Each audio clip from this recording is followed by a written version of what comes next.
It's great having so many of my former colleagues here. It may not be great for you guys, but it's so great to see you all.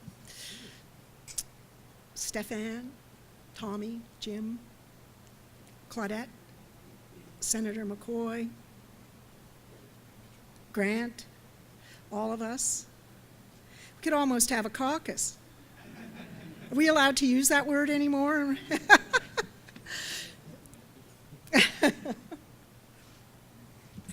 Okay. Thank you all very much for coming back after what was an exceptionally good lunch. Pat Parody, hey, there's my buddy James Rajat. Welcome. And I mean that sincerely. James and I get together a couple of times a year and compare notes in terms of how the world is unfolding. So for all of you who believe that there's undue partisanship, there may well be, but actually when James and I were sitting in the House together, we got along very well together. And I think James is the kind of elected official we need to have more of in Ottawa, where in fact willing to work across. James, I'm giving you a big compliment here. As I've said before to you, sit down and listen.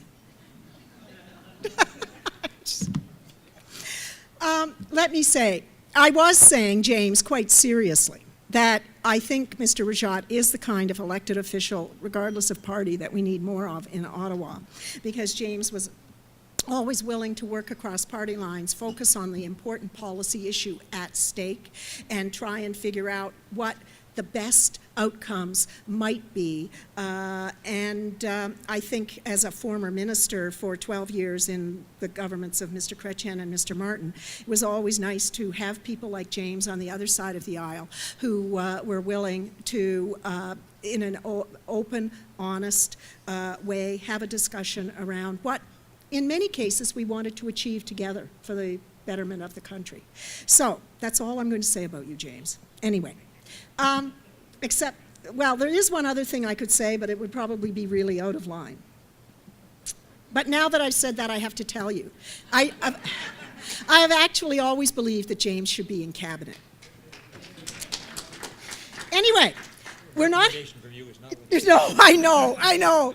Anyway, let us get on with the panel this afternoon. When I was in Hawaii when Patricia asked whether I would chair this panel, so the negotiations were done with my assistant, and I said, look, I'm at a fitness boot camp in Hawaii. I have no time to prepare anything, and Pat said, don't worry, you're only chairing the panel. And that was music to my ears, because, in fact, I did have no time to prepare anything. But let me say, I'm glad I am chairing this panel, because it's entitled Reframing the Debate. Visions for Reform. My own view is that my head hurts when I think about the old debates, of which we have had too many in relation to the Senate. People want to know why Canadians have tuned out, they're not listening. Well, there are a whole bunch of reasons. But one is same old, right? You've got a group over here talking about abolition. You've got a group over here talking about Triple E, although a couple of those E's seem to have faded, but we're focusing on elected at least. And where is the potential to actually reframe this debate that gets us away from what I view as polar extremes into a world of reality where we can actually figure out what is possible in terms of what the Supreme Court has rightly pointed out is an important and fundamental part of our democratic parliamentary process. And I think that's what we're going to hear today from these three gentlemen in terms of how one can, within the constraints provided by the Supreme Court of Canada, actually reframe the debate. And maybe there are small steps, incremental steps, maybe there are bold steps. But I hope we're going to hear this afternoon from these three gentlemen some of their thoughts about how we can actually reframe the debate so Canadians have some interest in it. Canadians pay attention and say, maybe we can get out of this old way of thinking and actually have some constructive dialogue around this institution, which is going to be with us for a very long time. That's quite obvious. I do not believe abolition by stealth is on anyone's books, including probably the Supreme Court's. Anyway, let me introduce our three panelists this afternoon. And they are going to present in the order in which I introduce them. I'm going to introduce them all up front, and then they will simply come up and make their presentation. They each have a maximum of 20 minutes, and I will cut them off at 20 minutes. I've already told them that. Professor Andrew Hurd is an associate professor at the Department of Political Science at Simon Fraser University. Actually, I think his real claim to fame is that his father taught me political science at Dalhousie University. That's how old I am. But his current research centers on Canadian judicial actions and more broadly constitutional issues, and as well as, I believe, Professor Hurd, comparative human rights. And you have previously taught at Dalhousie as well as Rhodes University in South Africa.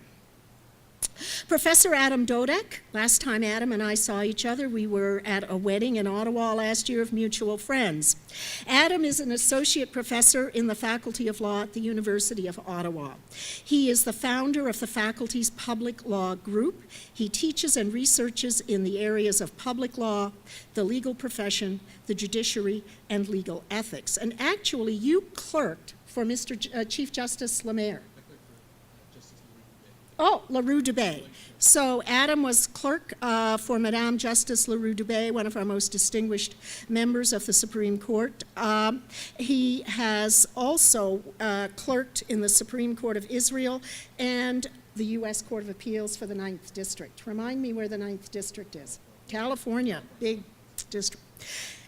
Our last panelist is the Honorable James Cowan, Senator, appointed by my former boss, Paul Martin, on March 24th, 2005. Jim was a practicing lawyer in Halifax before that, a lengthy and distinguished legal career. He was appointed, as I say, in 2005 to the Senate. And you were the leader of the opposition and are still the leader of the opposition in the Senate. And you assumed that position in November 3rd, 2008. Jim has been very busy as a senator in the House of Commons, very busy as a senator in the Parliament of Canada, where he has introduced numerous pieces of legislation, including one that would have established a Canadian Commission on Mental Health and Justice. With that, ladies and gentlemen, just before I call on Andrew, just one thing I have to say about the Senate of Canada based on 12 years of appearing before the Senate of Canada when I was a minister in the governments of Mr. Chrétien and Mr. Martin. The Senate was always the place I knew I had to be prepared to show up at. I went to any number of House of Commons committees. They were partisan, they were interested in the gotcha, whatever. Here I'm generalizing, but my officials and I, we knew one thing.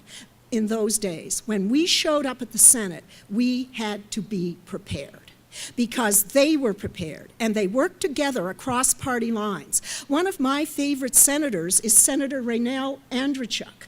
What an amazing woman, and she worked collaboratively with everybody around the table, right? And that's how my vision of the Senate developed. That actually they were much tougher on me and my officials than the House of Commons committees ever were. They were better prepared. They took their job more seriously. They weren't interested in gotcha politics. They came to try and work with me and my officials and my department to get the best policy outcome for Canadians. If we have lost some of that in the intervening years, I am very sorry. But that is my lasting impression of the Senate. And therefore, you will never hear me criticize the work of the Senate because they actually, my experience, understood what their job was as an institution of sober second thought, and they actually delivered on that mandate. So with that, I turn it over to Mr. Hurd.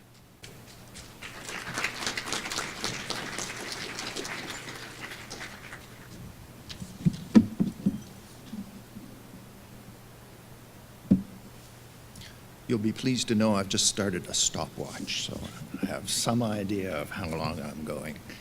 It is a great pleasure to be here in Edmonton today. This is my first trip outside of YEG, so I have really appreciated having a brief look at Edmonton and look forward to coming back on many other occasions and exploring the city. It is a rare treat to get together, as we have said several times today, with other people, a whole room full interested in talking about a Senate. Normally I start the topic and all of a sudden the company melts away. I have some bright ideas I hope to share with you, at least new and novel ideas. But I say that knowing that whenever I share my bright ideas with my wife or my class, I'm greeted with looks that range from bewilderment to utter horror. So I don't mind if I generate the same looks today. But I am hoping to open a door to an area of reform and innovation that hasn't really been discussed in debates about Senate reform today. And I've titled it Senate-driven reform, so it's reform that could be done by the Senate within the Senate, but I think surprisingly could achieve some substantial changes.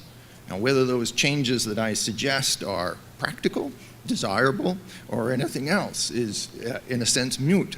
My mission today is to open this door to consider other ways of reform than we have been discussing previously. Now, the need for reform of the Senate is well known, and I've got a list up there of a range of things that trouble critics of the Senate.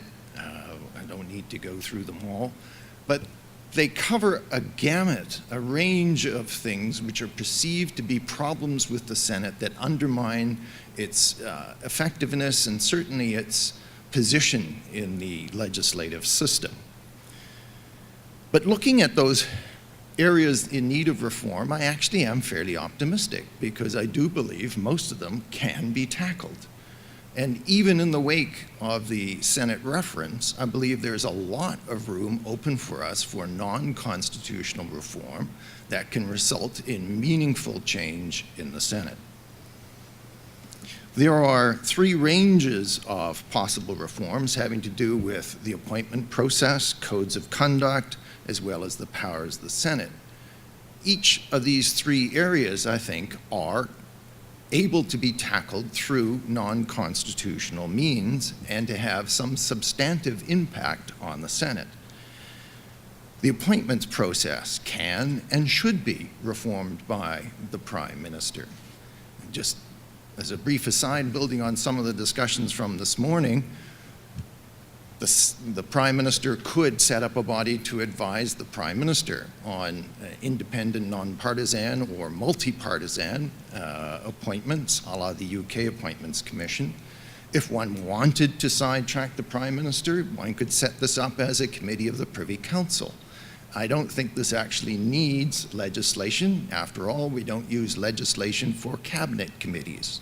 If you want to preserve the formal flow, use the Privy Council as a means for doing that.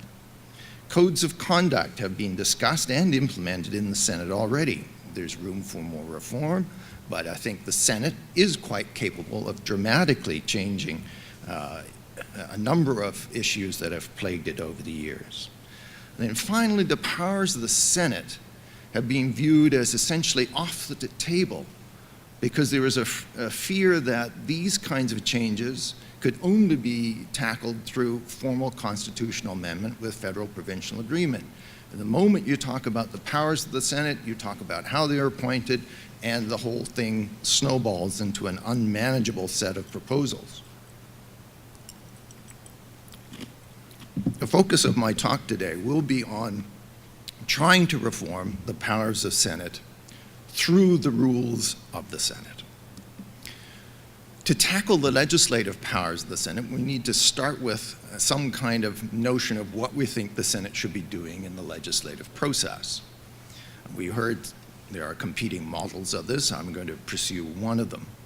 Outlined by the Supreme Court in its most recent reference, where it described the basic role of the Senate as, quote, a complementary legislative chamber of sober second thought, not intended to be a perennial rival of the House of Commons in the legislative process. So by that, I take it to mean the Senate's job is to give a second look at legislation. It has other roles as well, to initiate legislation, to conduct policy reviews and create policy proposals, but its main task is to review House of Commons legislation. Now, how do we fit the Senate into a process where the elected representatives of the people have given their verdict on what they think the public policy should be? And here we have a body of appointed senators having a second look at that.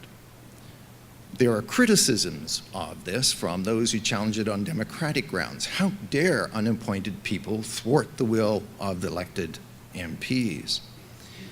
I think one needs to take a broader view of the legislative process and of democracy. There are a whole number of appointed people involved in the policy process from start to finish, from bureaucrats, from policy advisors. We have the Senate involved in the middle, and then judges are refining and reformulating laws and policies afterwards. The question is, what particular role should appointed senators play within the context of the parliamentary phase of this? And I suggest that the main role is as a revising chamber intended to work in a complementary fashion with the House of Commons to produce the best possible legislation. And by doing that, they can make amendments, which the House of Commons then has to reconsider. They can slow measures down, give time for public opinion to build up, have pressures on reform of the legislation before it finally exits both houses. But I think that the current situation puts the Senate in the position of viewing itself as a rival to the House of Commons rather than working as a complementary chamber. Currently, the Senate can stall or block Commons bills by an indirect veto. This is done quite frequently, more frequently than one would suspect. You simply slow down the process, bury it in committee. It just doesn't reappear on the order paper. It sits there until the session is over and the bill dies. Sometimes that happens benignly because of the pressures of the number of bills they have to consider, but not very frequently, on a number of occasions, this is done through a deliberate decision. They will not essentially proceed with it. It is an indirect veto. They can also explicitly defeat a bill. This does not happen all that frequently. When I wrote about this in 1990, I argued there was a convention against it happening. It hadn't been an explicit veto for a good 20 years. But in the 20 years since, we've had 5 explicit vetoes of legislation. The question is, does that mean it is correct and fine for the Senate to defeat Commons legislation, or have they been, in effect, breaking a constitutional convention? They can also amend or stall bills that are subject to confidence, and this troubles me. A measure that has been put to the House of Commons as a matter of confidence, in other words, the government will live or die on whether the vote passes, those measures then go through the Senate, and there is the possibility of them being amended, the possibility of them being stalled, and on occasions, the Senate has asserted its theoretical right to deal with these bills as they wish. I'm troubled by the notion of an appointed body fundamentally altering in any way a measure which has been a matter of confidence in the House of Commons. And then finally, a stalling tactic that happens on occasion is when the Senate has amended legislation, it has to go to the House of Commons for their reaction to it. Now, surprisingly, the House of Commons more often than not actually accepts the amendments made by the Senate. Even during the minority time in Mr. Harper's minority governments, they accepted 2/3 of the bills amended by the Liberal-dominated Senate. But on occasion, the House of Commons objects and insists on its original form. And then it goes back to the Senate to decide what to do. There's no limit on the number of times that can go on or how long it can go on. So there are a number of ways in which the Senate can obstruct Commons legislation. And I'm suggesting looking at a way to alter this situation, that the rules of the Senate could provide self-imposed limitations on the Senate's powers to stall or block Commons bills. And for me, this reform could help address, I think, the most fundamental criticism that an appointed Senate can thwart the will of the elected House. To look at this reform, we begin from the beginning. What's the legal framework in which the Senate works? The old Constitution Act 1867 doesn't say very much, except that all legislation presented for royal assent must have the consent of both houses. The only substantial difference in the powers of the two houses with respect to legislation is that no money bills can originate in the Senate. The Constitution, though, is silent on how each house is to proceed in dealing with the measures that come before it. It's not carved in stone that there are 3 readings. That's what we inherited from the British system. That's what's put into the standing orders and the rules of the Senate. Each house determines its own internal procedures, and it does that as a matter of parliamentary privilege, which the Supreme Court has recognized is part of the formal constitutional law of the country. So I argue that the rules of the Senate can be used to refine how the Senate deals with bills, how, in particular, it deals with legislation that comes to it from the House of Commons. I'm suggesting that the Senate rules might be amended to define a clearer role for the Senate, to ensure that it provides sober second thought without becoming a rival to the House of Commons. Find a way to require that the House consider the amendments put by the Senate without the threat of the Senate imposing its will on the Commons.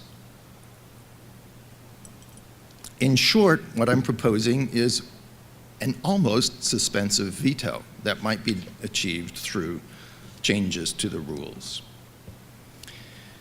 The mechanism I would suggest is changing the Senate rules so that consent is deemed to be given after a certain interval. And I just want to pause here. Both the House of Commons standing orders and the Senate's rules provide very clear order of process through which bills are considered: first reading, second reading, committee hearings, report stage, third reading. But at any given time, the chambers may waive all this and just say, we deem it to have happened. Very frequent occurrence after prorogation is for a minister to stand up and ask for a motion in the House of Commons that this, that, and the other bill be deemed to be at this particular stage. So they deem that first and second reading have occurred and it returns directly to the committee. It may even go directly to third reading.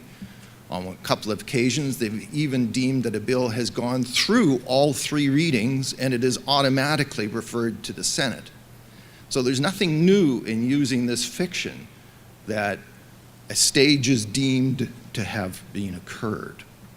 So I'm suggesting we could amend the Senate rules to say that most bills would be deemed to receive third reading after put in your number of months, 6, 9, 12, whatever it is. It doesn't matter to me. Some particular finite period of time.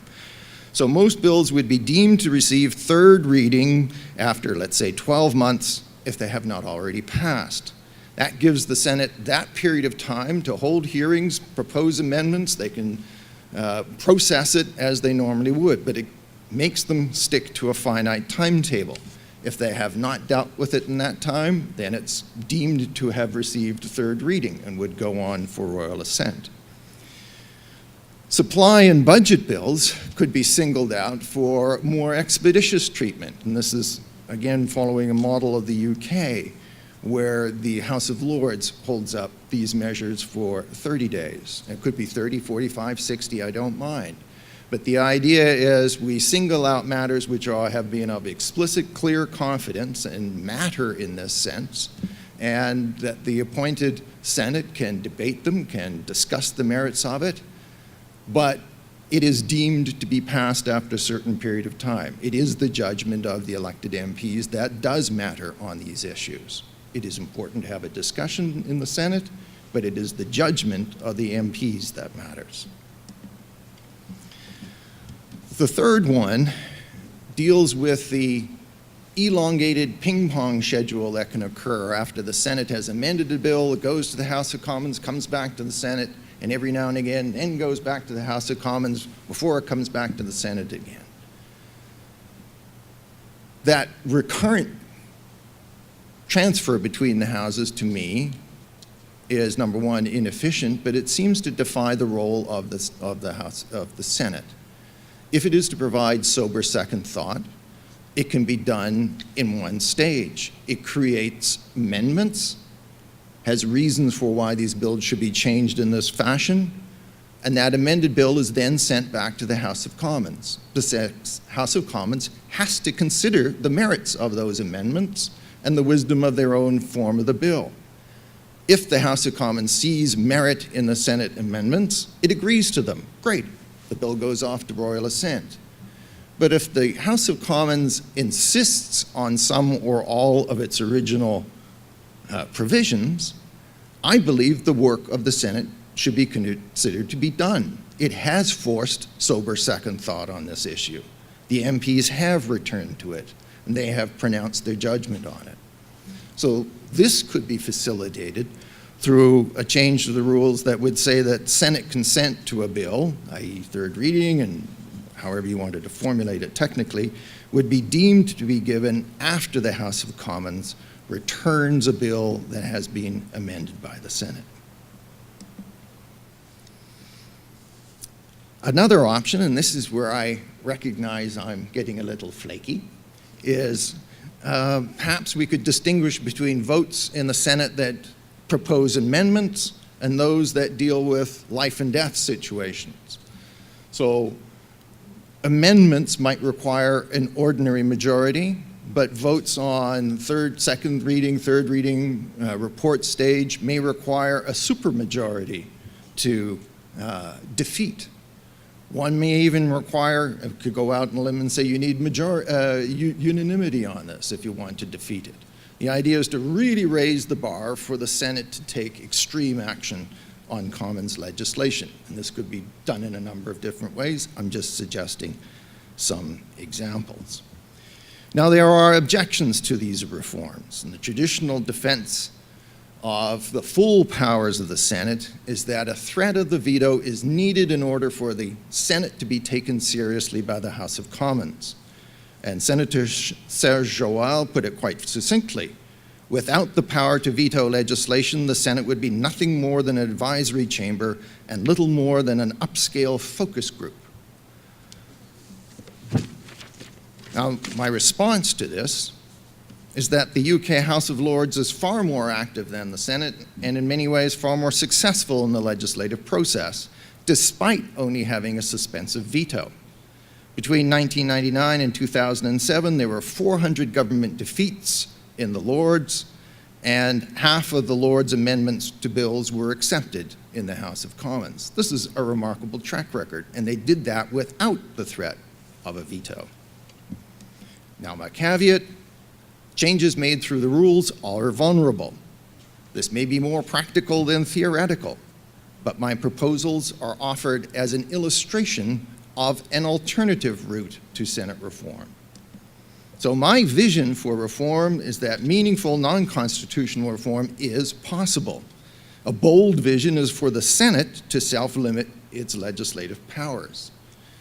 I believe an appointed Senate does have value in a defined relationship with the House of Commons, and I do believe that the potential influence of the Senate in the policy process would be improved and better legislation results.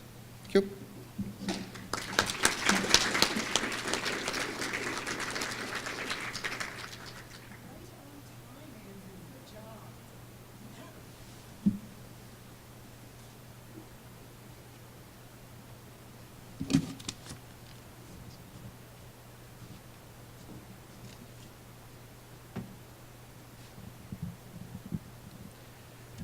First of all, let me start by thanking the Center for Constitutional Studies and the University of Alberta and Patricia for inviting me to participate in what has been so far an absolutely fabulous conference.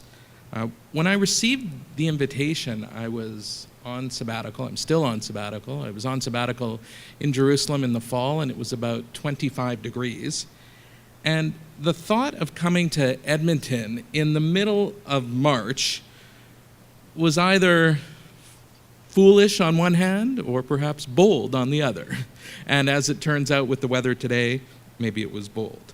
I also want to thank and recognize Dean Paul Payton, who it's absolutely wonderful to have him back in Canada. He is a longtime colleague and friend of mine, and in our work together in the Canadian legal profession. And I commend and thank the University of Alberta for repatriating him and bringing him back into the Canadian legal community. And he was and continues to be a leading voice on the Canadian legal profession. And for those of you who aren't aware, he writes the last page column in Lexpert, the Canada's legal magazine. I've always been used to reading that magazine, the last page first, which prepared me very well for being in Israel, where, of course, Hebrew and Arabic go from right to left. So it's absolutely wonderful to see him here today. Last night, the Right Honorable Kim Campbell asked, what is the role of the Senate? And what do we want the Senate to do? And she asserted that understanding those questions are critical to evaluating any sort of reforms. I think that however we answer that question, and many people have answered that question over the course of the last 2 days, the Senate that we have today has a real problem. It has a democratic deficit, and the cure for that for some people is a triple E Senate. In speaking with Senator Mitchell last night, he mentioned that our vision of democracy in Canada is more than just putting a ballot in the ballot box. It contains other features such as respect for the rule of law and constitutionalism, protection of human rights. The Senate that we have today also has a legitimacy deficit. In part, it may come from either the appointment process or particular appointments. And I think, unfortunately, the Senate has created, through the actions of some of its members, who of course get the most publicity, has an integrity deficit. Because the nature of the media, and understandably in Canada, is not to focus on the sort of work that Anne McClellan talked about, not to focus on the sort of work that Professor Smith talked about earlier, but to focus on scandal, on conflict, and on controversy. I think that what the Senate needs is what we might call an intervention, or in another age, we called tough love. There are reforms along the lines of what Andrew Hurd was talking about, reforms that the Senate can undertake itself. So far, we've talked about how others should change the Senate. All of these sorts of reforms involve the Prime Minister changing the appointment process, constitutional amendment involving the Parliament of Canada and involving the provinces. But what can the Senate do itself to change its deficits? And I want you to, since we're being bold here, I want you to be bold, close your eyes for a moment, and imagine that I'm Brad Pitt. In the movie Moneyball, one of my favorite movies, the movie Moneyball is about changing the way that we think about baseball. And the fundamental question in Moneyball is, if we weren't doing things the way we always do them, how would we be doing them? And that is how I want to frame my presentation today. If we weren't doing things the way that they are now, how would we structure things in the Senate in order to accomplish some of those things that we want the Senate to be, that we want the Senate to do, to be independent, to be a chamber of sober second thought? And I have 5 proposals that I offer to you on a spectrum of boldness from least to perhaps most bold. The first proposal I call Welcome to the 20th Century. Not the 21st century, the 20th century. And that is because my first proposal is the Senate should actually define and enforce the residency requirements for qualification to the Senate. That's not something we've talked about before. There were questions before about the property requirements. The residency requirements and the responsibility of the Senate itself for enforcement are contained in the Constitution Act 1867, what we used to call the British North America Act. And the name, I think, British North America is symbolic of some of the problems of the Senate and some of the problems that the Senate got into for failing to realize that we are no longer British North America, that we are no longer in the 19th century.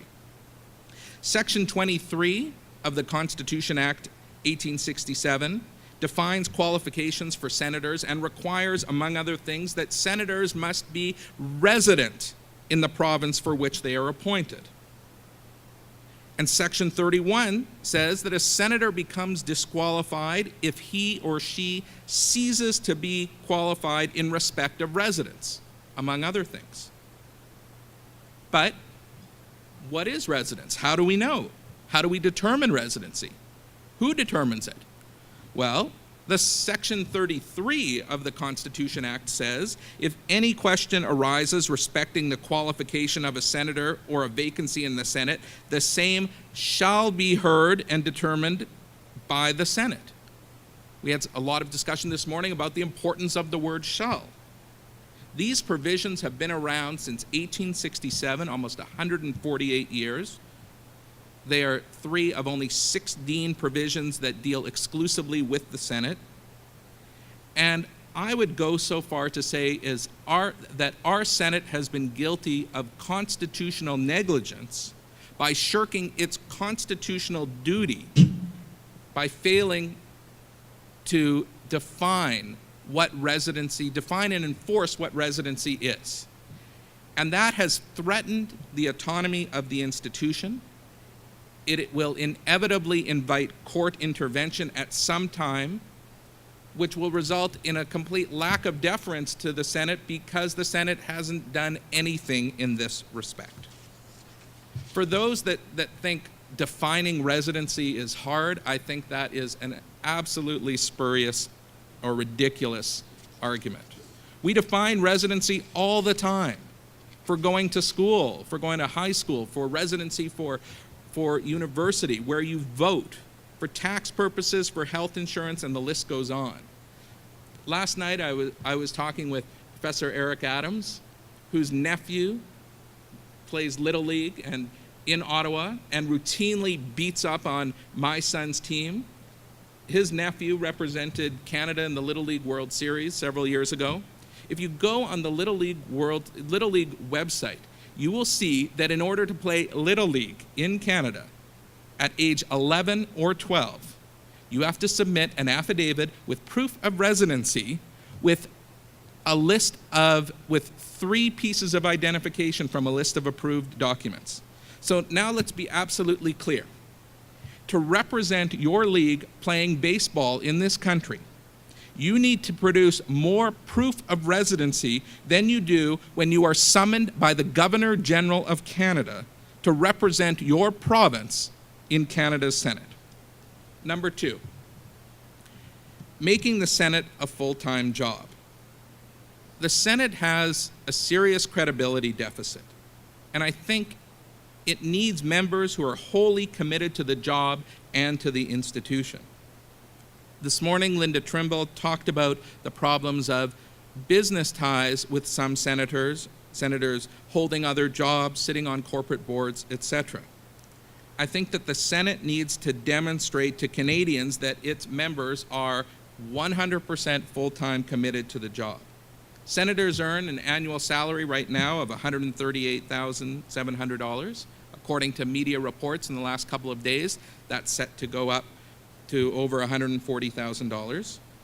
Of course, that comes with life tenure until age 75 and a pension. those who hold leadership positions in the Senate earn bonuses on top of that. To most Canadians, that's a lot of money for what, from the perspective of most Canadians, does not appear to be full-time work.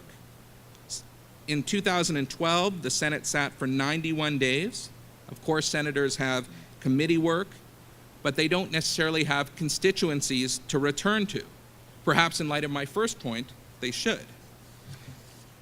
Now, to the argument that, oh, we'll lose good people if we were to restrict outside income, we hear that argument about judges as well. And I don't think, in the same way that I say about judges, I don't think there's a shortage of strong, qualified Canadians who want to serve as judges in this country. I don't think that there is any shortage of strong, qualified Canadians to represent their provinces, to represent the regions in the Senate. I think that earning outside income for senators should be banned or at least severely restricted. Number 3, reducing partisanship. If the Senate wants Canadians to take it seriously as a role, in its role as a chamber of sober second thought, then I think the Senate itself has to move to reduce partisanship. In an op-ed that I wrote in the Globe and Mail in November 2003, I said that the Senate itself could require all senators to sever all ties with political parties. I thought it was unrealistic at the time, but as we've heard, Justin Trudeau moved to expel or remove senators from the Liberal Party caucus. But the Senate itself could take similar actions. Again, if we want senators to be independent, on the one hand, we have a model of judges who are required to even though they're appointed, like senators, appointed by, whether it's the Prime Minister or whether it's Privy Council on the Governor General on the advice of the Minister of Justice. Kim Campbell last night thought that that was totally unrealistic. But I think that there's a lesser model, which is how the Speaker is treated in different legislatures. The Senate could prohibit its members from holding any official position with a political party or related entity, such as a fundraising arm. They could prevent members of the Senate from participating in an electoral campaign or engaging in any fundraising activity. My fourth point is about making the Senate much more transparent. And here I'm going to mix cultural metaphors. I started talking about Brad Pitt and Moneyball and baseball. Before the TV show House of Cards, or the Netflix series on politics House of Cards, which is obviously a very dark vision of what political life is, there was a TV series that presented an idyllic and an idealized version of politics called West Wing, or The West Wing. And in its last season, you had the good Republican against the good Democrat in an electoral race. And Alan Alda played a Republican senator named Arnie Vinnick. And in the middle of the campaign, Arnie Vinnick had a problem. There was literally a nuclear meltdown in his home state of California, and he had championed nuclear power. And how did he respond to that crisis? He went and held a press conference in front of the nuclear power plant and answered every single question that the press had until they were exhausted and had no more questions. He opened himself up, literally and figuratively, to every possible scrutiny on the issue. I think the Senate needs to take a page out of Arnie Vinnick's political playbook and make itself the most transparent body in Canadian government. I would say that's an admittedly low standard, but I think that there are many things that it can do that would open itself up and try and respond to this serious public relations problem that it has. It could post attendance records for all of its members on every vote and every committee, in the same way that some municipal councils, public bodies, and public corporations do. It could post Senate-related business engaged in by senators outside the red chamber. It could post all of the senators' expenses on its website. Again, we've made a lot of comparisons to the House of Lords. I discovered that the House of Lords does this. Surely, if the House of Lords does it, then the Senate of Canada can do it too. I think in part, the Senate expense scandal can be explained by an utter lack of transparency and a complete failure of accountability, not just of individual senators, but of the Senate as an institution. And that leads me to my fifth proposal, which in some ways is the most bold and for me in many ways the most unfortunate. And that is, I think that the Senate, because of the serious problems that it is complicit in creating for itself, needs to create or strengthen an independent oversight for itself. And I say this with really mixed feelings because the Senate is a constitutional body, an important constitutional body in our bicameral system of government in Canada, or bicameral system of our Constitution. It is an autonomous institution. As Andrew Hurd mentioned, it has, through parliamentary privilege, it controls its own procedures, which itself is recognized as having constitutional status. So for me, to propose that the Senate surrender its autonomy to independent oversight, I do that with a great hesitancy. And I do that because I think the Senate needs to make a strategic retreat in order to be able to save itself, to resurrect itself in the eyes of Canadians, because I think that its democratic legitimacy, its right to use the sorts of vetoes and constitutional powers that it has, is very much in question by Canadians. So those are some of the proposals that I have. Look forward to the comments.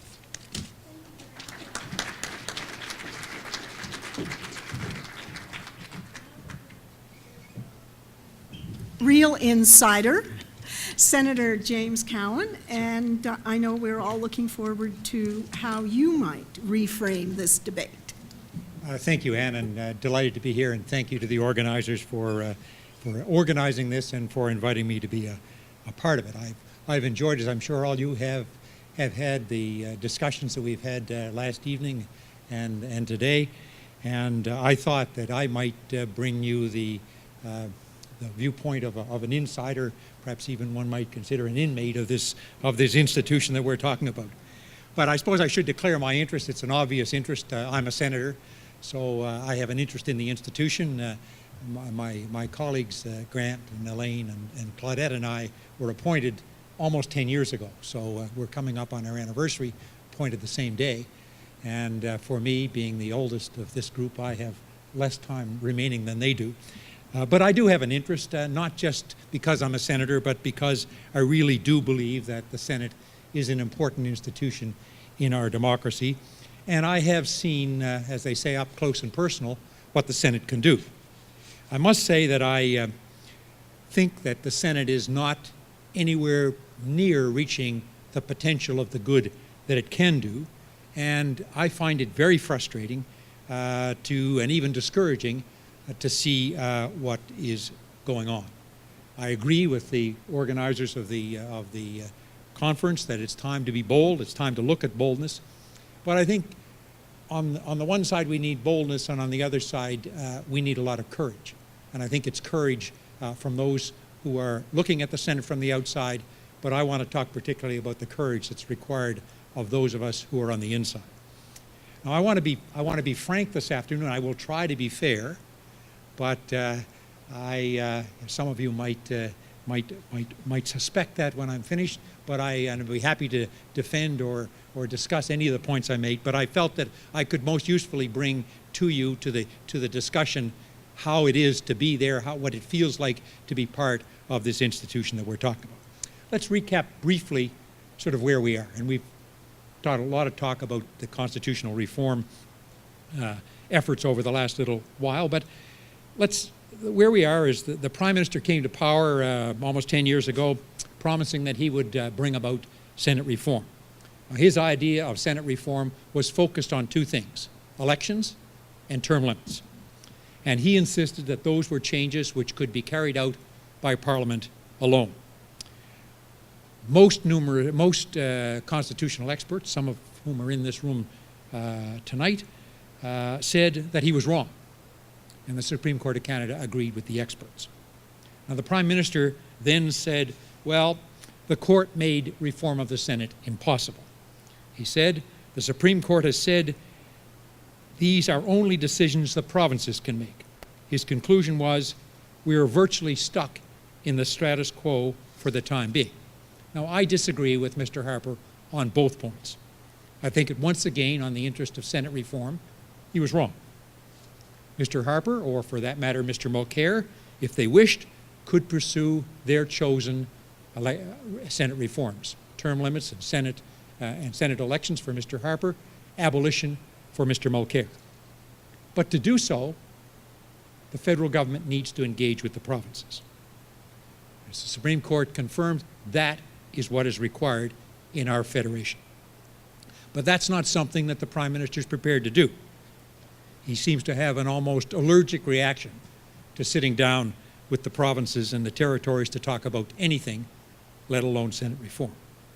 So what we've seen, in my view, is that this has held us back from advancing on a number of public policy fronts, only one of which is Senate reform. But accepting that reality, does that mean, to use Mr. Harper's terms, that we're stuck with the status quo? I don't think so.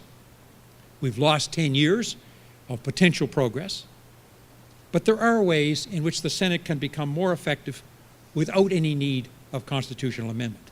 And that is where I think we need to turn our attention. We've heard a number of interesting ideas from other presenters, and I hope we get time to engage with them and with one another during the discussion period.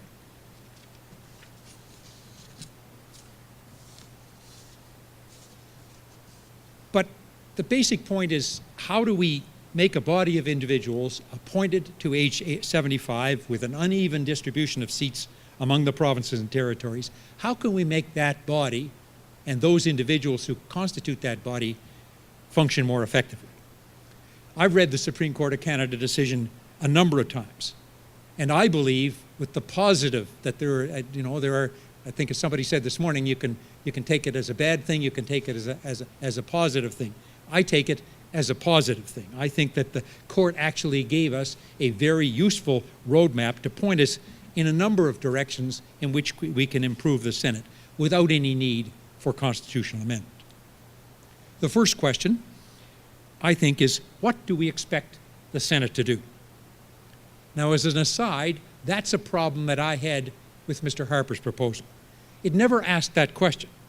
And consequently, I believe that if we had accomplished those two reforms, we would have had problems of political gridlock, which would rival those which we have in the U.S., but leaving that aside for another day.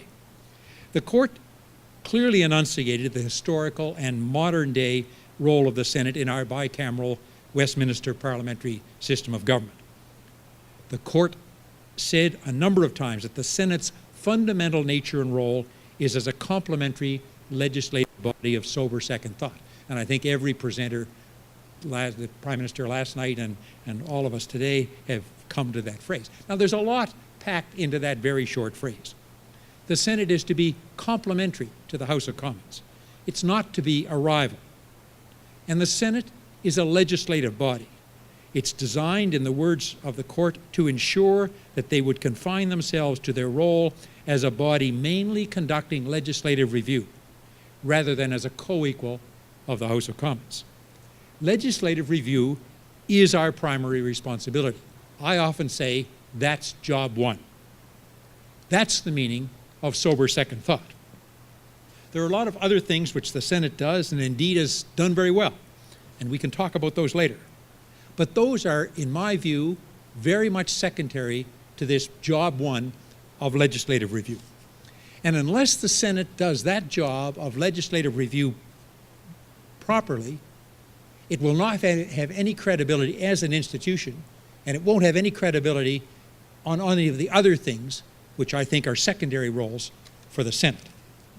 But conversely, and this is the positive part, if the Senate does that job well, if we take the collective, diverse life experiences of men and women who are appointed to the Senate, and I'll get to the appointment process later, and we apply to the task of, apply ourselves to this rigorous scrutiny of proposed legislation, if senators take the time to listen to those Canadians who want to be heard, and take the time to think about improvements, propose amendments, test them in committee study, and then in debate, and do all of this in the context of sober second thought, after the House of Commons has done its work, so that it's a bit of a remove from the everyday hustle-bustle of political life in the elected House. Well, I'm confident that our laws will be better as a result of that process.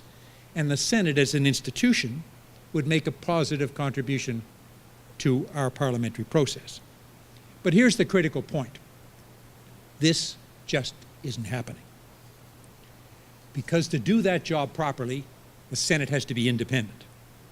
It must be prepared to assert its independence from the House of Commons and from the government. And that simply is not the case today. Now, as our chair can tell you from her own experience, governments don't like second chambers that amend their legislation. Governments try to control the members of the Senate and to avoid amendments. They simply want to get their bills through the Senate with the minimum of fuss and the minimum of delay. But in my view, in my experience, the control exercised by the current government is in a league of its own. This government maintains an absolutely iron grip on its senators, who, as we know, have the overwhelming majority in the Senate. And what I find it difficult to comprehend is that the Conservative senators, with only very rare exceptions, go along. These are accomplished individuals. Many of them come to the Senate after a lifetime of serious work in a variety of fields, impressive achievements, and yet they allow themselves to simply take dictation from the government.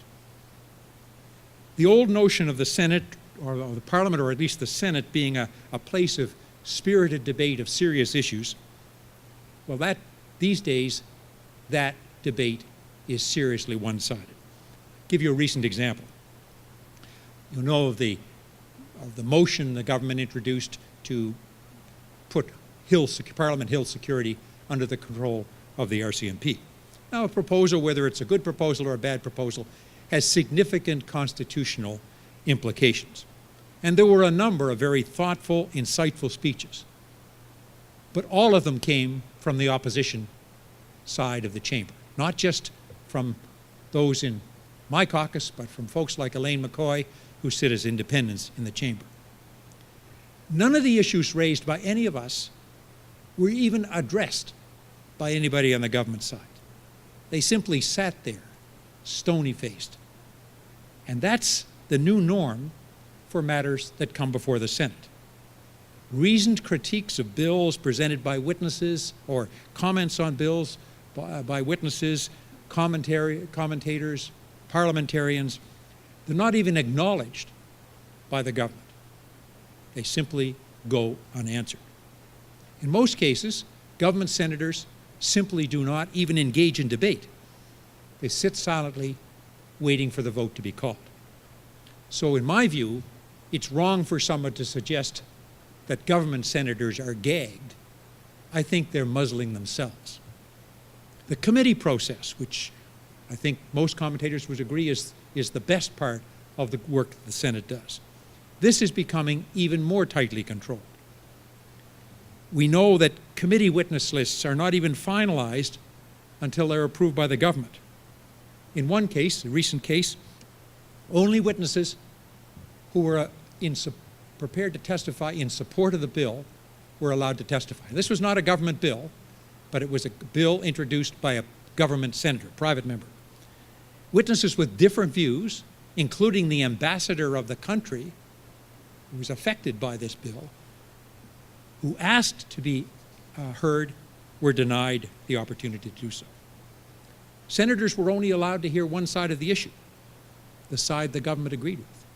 In the end, I abstained from the vote, not because I like to abstain, but because, as I said, I simply don't have enough information to form an informed view on this issue.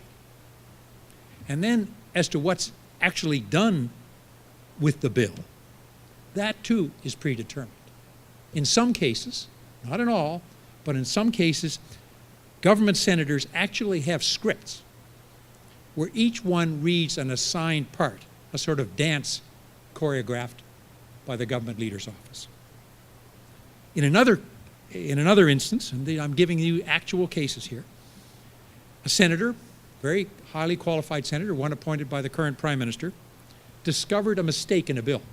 There's a bill, if you want to look at the bill, it's Bill C-525, which was a bill dealing with voting in labor unions. Found a mistake, which was made hurriedly at the committee stage in the House of Commons. So, mistake is identified, solution is easily and quickly identified. She proposes the amendment.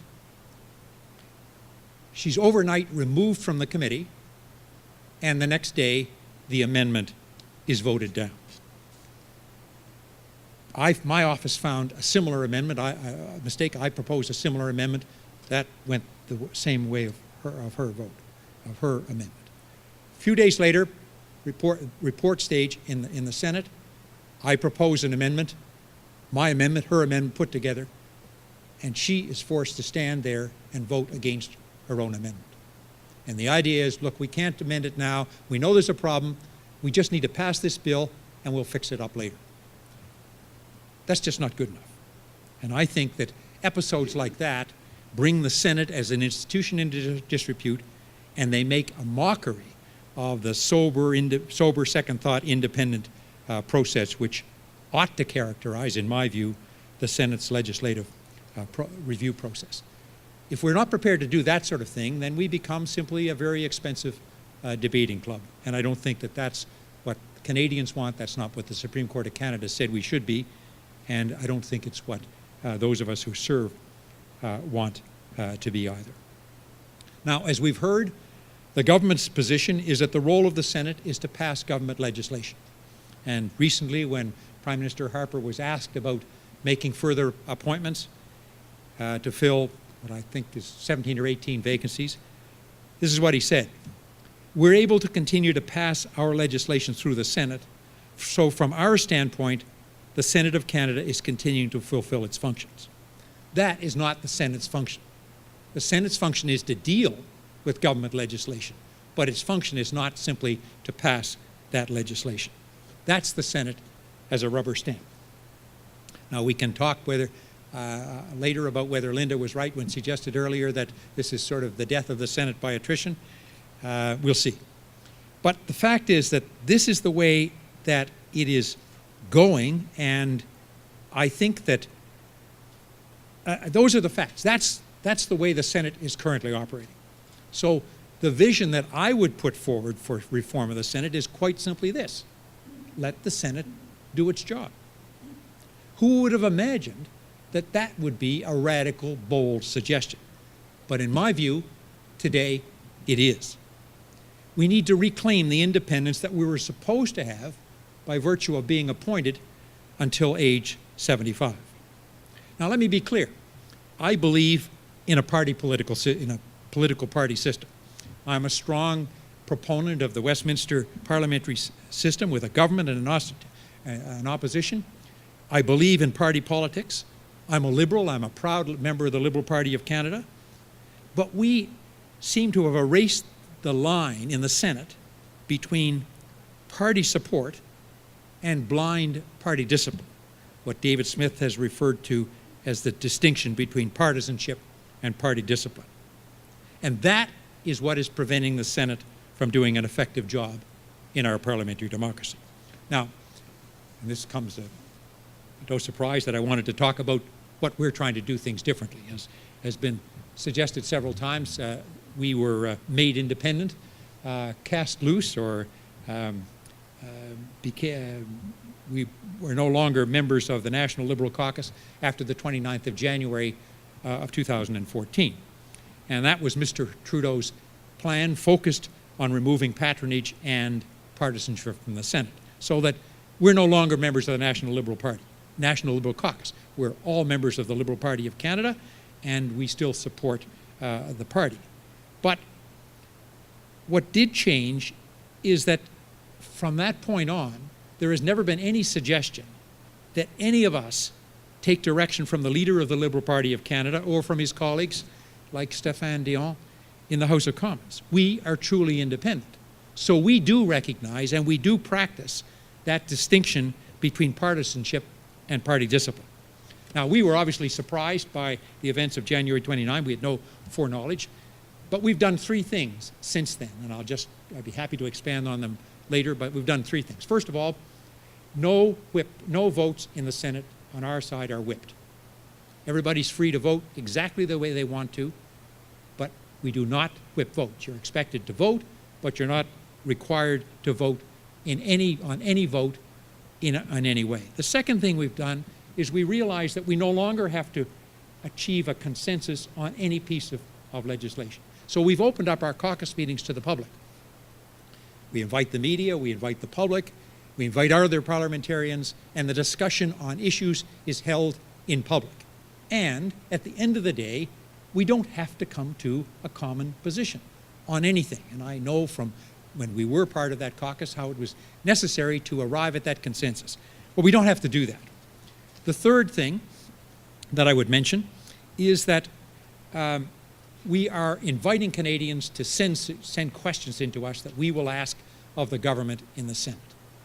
I think a criticism that one often hears about parliamentarians is that they are removed, that they don't care about what Canadians care about. So we're trying to turn that in our own modest way, in our own small way, turn that around and invite Canadians to do it. But I'll conclude with this.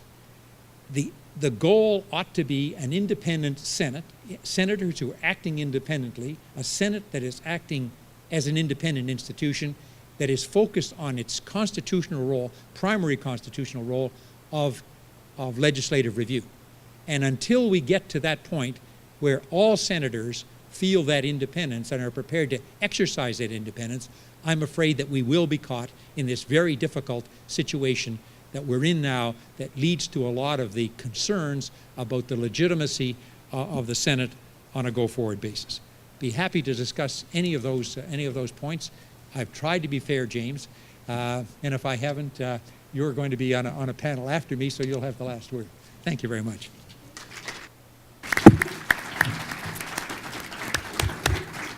Thank you, Senator Cowan.